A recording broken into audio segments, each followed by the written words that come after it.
I used to believe the ocean was honest. Cruel, yes. Unpredictable, absolutely. But honest. If you made a mistake, it drowned you. And if you were lucky, it spared you. That's what I thought. Until I learned about what happened in the winter of 1872. The story of the Mary Celeste taught me something different. Sometimes the ocean keeps secrets deep, cold, and patient.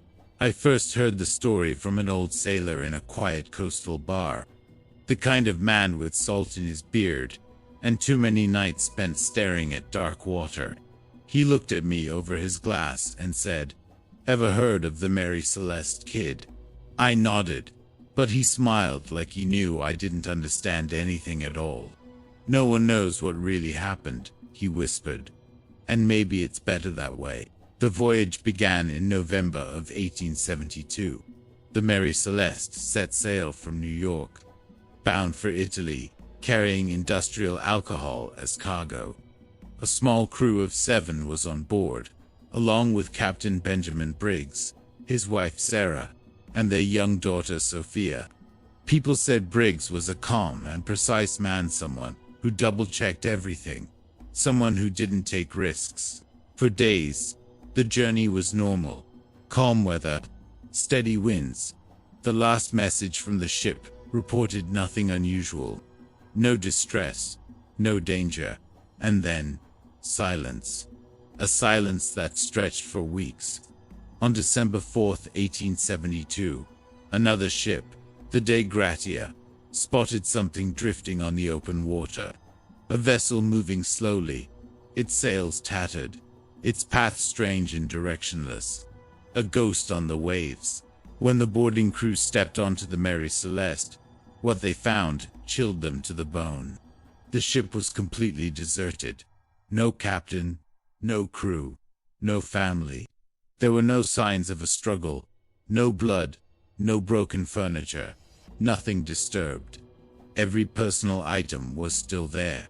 Clothes neatly stored, jewelry untouched, even the small toy belonging to little Sophia. Food supplies were intact. Fresh water was untouched. The cargo was almost entirely present. Only one thing was missing: the lifeboat. It was as if the entire crew had calmly stepped into it and vanished from history. The ship's logbook gave no clue. Its final entry was routine plain, uneventful. Coordinates, weather notes, nothing more. And after that entry, 9 days of silence. 9 days no one can explain. Some investigators suggested the alcohol cargo might have leaked, filling the lower decks with fumes and scaring the crew into abandoning ship. Others said there was a mutiny, or that pirates had attacked. But pirates don't leave everything untouched. Mutineers don't abandon a perfectly good ship. And fear doesn't explain why the Mary Celeste was in such good condition. Then came the darker theories. Some believed the crew never left the ship willingly, that something took them. Something unseen. Something the ocean swallowed and never returned. There were unsettling details too. Cabins looked abandoned in a hurry, but not chaotic, as if someone had said, "We'll be back soon." Just for a moment. But that moment stretched into eternity. Over the years, the Mary Celeste continued sailing under new captains. And with each voyage, strange misfortunes followed.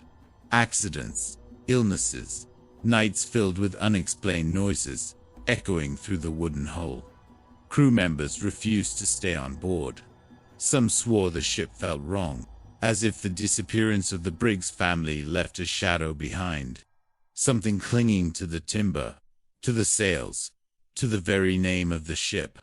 In 1885, the Mary Celeste was deliberately wrecked in an insurance scam.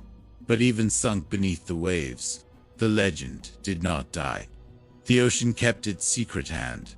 The world kept asking questions. Sometimes, when I walked by the shore at night and listened to the waves, I imagine what happened in those final moments. Did Captain Briggs realize something was coming? Did he gather his family and crew, hoping to escape? Or did something reach them first, something the ocean hides better than any grave? No bodies were ever found. No lifeboat. No trace of 10 missing souls. The Mary Celeste was discovered, but the people who once walked her decks never returned. And maybe, just maybe, they were never meant to. If you like to see true historical mystery stories, or true horror stories, follow us. Thanks for watching, and don't forget to like and subscribe for more content like this. See you in the next one.